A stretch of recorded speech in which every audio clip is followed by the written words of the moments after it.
Welcome to Hanging Out with Robert, that's me. This video is composed of things that I tinkered with throughout the day. For step-by-step detailed instructions of those tasks, you can click on the links in the comment section below. This video should contain tips and tricks of things that I've learned throughout the year. Now, I only plan on leaving this video posted for about 30 days. I hope you enjoy it. Thank you very much for watching. About to run a couple errands before I hit the road today. Somebody recommended or reminded me that my glove box light may be staying on, causing me this drainage grief. So, drop the phone right here, close glove box, see if that light stays on. 5, 4, 3, 2, 1.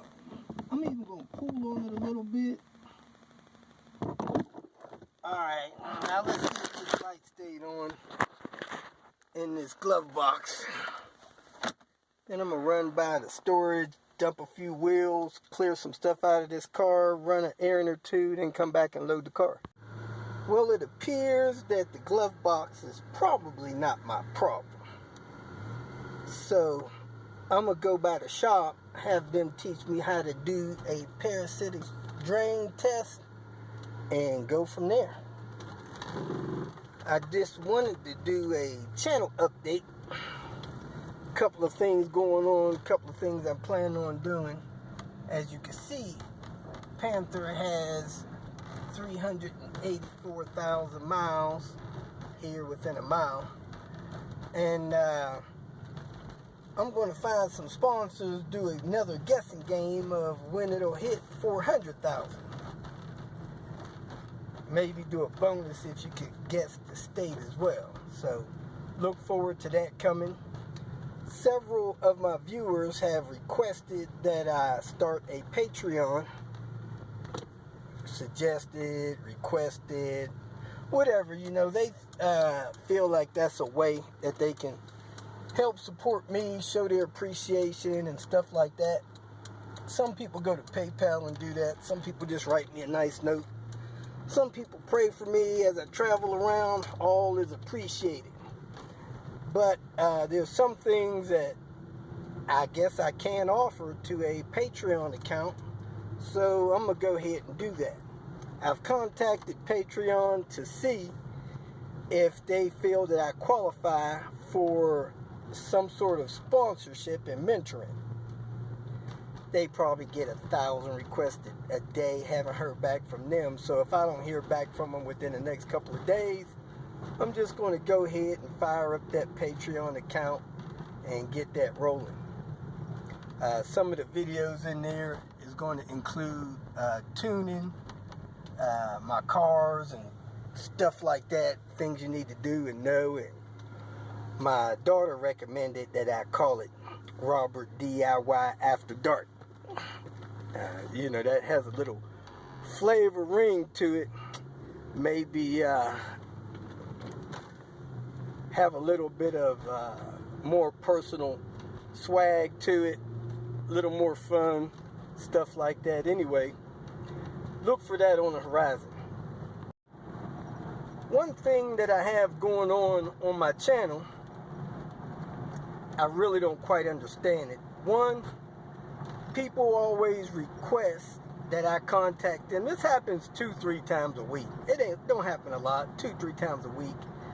However, when I try to contact people, call them, stuff like that, I initiate the contact through phone, they always act weird, strange, and crazy.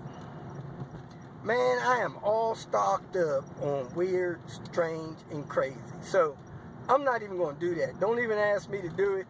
If you want to speak to me, call me. If you can't figure out how to call me, I don't know what to tell you. On the front and end of every one of my videos, I tell people how to contact me directly. I think I've done my part. If you want to talk to me, do yours. Another thing, I'm not going to ricochet 200 text messages back and forth about your problems. If you got 50 questions, call me, ask your 50 questions real quick. That's a 5-10 minute conversation. I'm not going to sit here and try to reply to 50 to 200 text messages. That just doesn't make sense. So if you got a problem with several questions, just call. Get your questions answered. That's that. You know, texting back and forth, stringing me along, it just, you know, it's just not comfortable. It doesn't make sense. Last but not least, I get a lot of people that call me and make questions, requests, or so that are just, I think they're ridiculous. Hey Robert, look at this picture. Which way am I turning this bolt? Am I tightening this too tight? Can you see exactly where this leak is coming from? How do I know if this is tight enough? Man, I often reply with, bring it by. I don't know which way you're turning that nut. I don't know what you're torquing it down with. I don't even know if you're turning the right nut. So asking me questions on, is this hot? Is this cold? Is this blue? Is it pink? Is it red? And sending me blurry pictures, it just doesn't make sense. So I post videos in hope that you do minor things that are easy to do. You work your way up to more complicated things. You listen to troubleshooting techniques and start learning how to troubleshoot. And last but not least, you learn how to fish. I ain't trying to fish for you. I'm trying to teach you how to fish. I have viewers that have viewed my videos for a year or two. And these people are doing more complicated tasks than I am. I'm at the position where I can call and ask them questions. I like that. I'm all about you learning how to fish for yourself. I'm not trying to hold your hand or hold anything else you got while you do things on your vehicle. If you need my help and I'm close by, I'll be glad to come by and help you. But, you know, asking me, you know, is your tire pressure good enough, and sending me a picture of your tire, I can't tell. I don't have a crystal ball that can read tire pressure over the internet. So try to use a little bit more common sense and work your way through some of your issues with the videos I have. Learn how to search the videos, learn how to find what you need, and learn how to take care of yourself. Because I'm not your daddy nor your mama, and I ain't trying to be. I hope that makes sense.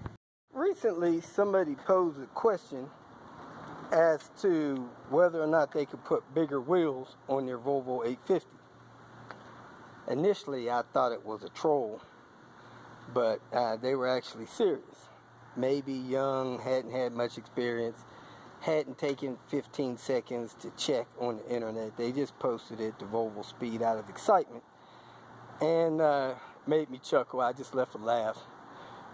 Didn't post the information. Anyway, this little video will show you a little bit about wheels on these Volvo 850s and wheels in general, and what you may want to consider when upgrading wheel sizes or whatever. Somewhere on your vehicle, it's posted what size wheels come with the car.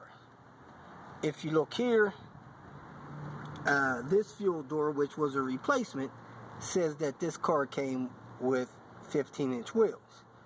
The tire size was 195/60 or 15-inch wheels. Well, the R versions of the car came with 17-inch wheels. These wheels here, called Titans, they are 17-inch. Now the thing you need to understand is, when they put a larger wheel on there, they lower the profile of the tire. So a 15-inch wheel may have this much tire profile. 17-inch wheel has this much tire profile. Now my tires are just a smidget bigger than normal. They're 45% of the tire is the sidewall. The rest of the tire is the flat part. And as you can see, the wheel size is 17. Now, the bottom line is you want your wheel to be, your wheel and tire to be the same roundness and the same height. If you keep your wheel and tire the same height, it will not mess with your speedometer and other factors of the car. Transmission, gearbox, whatever. Same height, same speedometer, all that stuff should be the same. Another thing you want to consider is offset. Offset is how far the surface of the inside of the wheel, where it makes contact with the hub, is from the center of the wheel. You got positive offset, negative offset. I'd have to look at my notes to see which way is which. But let's say going to the closer to the face of the wheel is positive offset. Here's the center of the wheel. These wheels are mounted, I think somebody said 43 millimeters from center. Well, if you get a wheel, you want to be cautious of how wide that wheel is and the offset of that wheel, so you don't have rubbing issues. Now, these wheels came from Volvo. They have a certain width of the wheel and a certain offset. Now, if you look in there, it says these are 7J, which is probably 7 wide. I don't think that's inches. It may be. They seem a little wider than that, but the size is 7 wide and they're 17-inch wheels. Now, the other set that I have placed on my car, they have a size 2, and they are 7.5, 17. And they have a 49, I guess that's the offset there, that 49. So these wheels are, let's say, a 1/2 inch wider, and the offset is a little bit different. And if I do not use wheel spacers, which puts these wheels out further from the center of the car, I get rubbing. If you look at my tire here, this wheel rubs on the inside of my car because they're too wide and the offset's not right. So I should probably have about a 1/4 inch of a spacer to stop that from happening. So if you want to get wheels that are larger, you want to check the OEM wheels, and these are OEM. I think that's the offset down there, which is 43, and that offset is 46, but they're wider, or 48. So because that offset is more, it pushes that wheel in toward the car more, and that offset will cause rubbing. This rubs on the back of the car, some hardware that holds the skirt in, enough to cut up the inner surface. So you don't want that to happen. So if you're buying some wheels, especially aftermarket, you want to check the width, the size, and the offset, and compensate so you don't have rubbing issues. I hope that helps. One thing about wheels that I did not mention is the bolt pattern. Of course, you got to get a wheel with the same amount of lug nuts. There's wheels with 4 lug nuts, there's wheels with 5 lug nuts, and a lot of trucks have 6. And you want to be aware of the bolt pattern so that the wheel will bolt up to your hub. My last note on wheels is stay away from Flagstaff so you don't end up with a wheel that's busted and torn up. This was actually sticking out further. I pounded it back a little bit, but that's what happened when you hit potholes going through Flagstaff. Swung by the place where the lady owns Night Rider. Changed the wiper blades. They're supposed to get some rain in Albuquerque over the next few days. Need some wiper blades. So I went and bought some from the mechanic. Took them over there. Replaced them for her. Got to take care of the women in our lives. Also dropped off that blower motor door seal. I didn't have time to fool with that. Put a hubcap on the front wheel because it was missing. Now I'm going to go see if I can get these tires dealt with. If you feel that this information was useful, please like it and share it with your social media friends. You can subscribe to my channel so that you will get notifications of future videos that I post. You can follow me on Twitter, and if you need to contact me directly, please visit my website. And if you have any questions, leave them below, and someone or myself will reply to them. Again, thank you very much for watching.